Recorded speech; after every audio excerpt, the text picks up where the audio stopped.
ప్రియమైన సహోదరి సహోదరులారా, అపోస్తలుల కార్యములు 14:15 రాయబడిన మాట ఏంటంటే, అయ్యలారా మీరు ఎందుకు ఇలాగూ చేయుచున్నారు? మేము కూడా మీ స్వభావం వంటి స్వభావం గల నరులమే.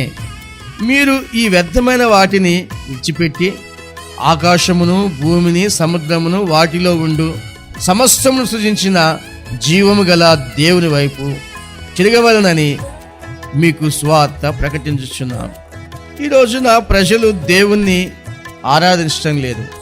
సజీవుడైన దేవుణ్ణి ఆరాధించకుండా నిర్జీవమైన సృష్టిని వారు దాన్ని దేవుడిగా మార్చేశారు. కొంతమంది అయితే మనుషుల్ని కూడా దేవుడిగా మార్చేసి మనుషుల్ని పూజిస్తున్నారు.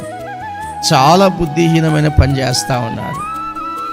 వాక్య భాగంలో రాయబడిన మాట ఏంటంటే, మత్తయి సువార్త 6 మీరు ప్రార్థన చేయనప్పుడు అన్యజనుల వలె వ్యర్థమైన మాటలు వచింపవద్దు.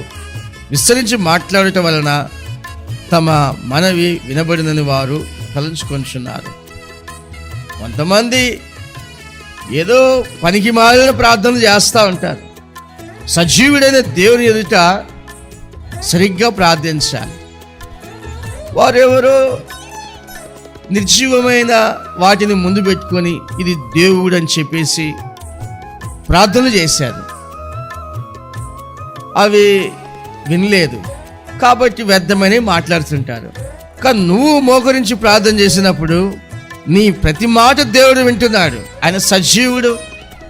ఆ రోజున్న దేవుడు ఈ రోజు ఉన్నాడు. నిన్న నేడు ఏకరీతిగా ఉన్న దేవుడు. అందువల్ల మనం ప్రార్థన చేయనప్పుడు చాలా జాగ్రత్తగా ప్రార్థించాలి.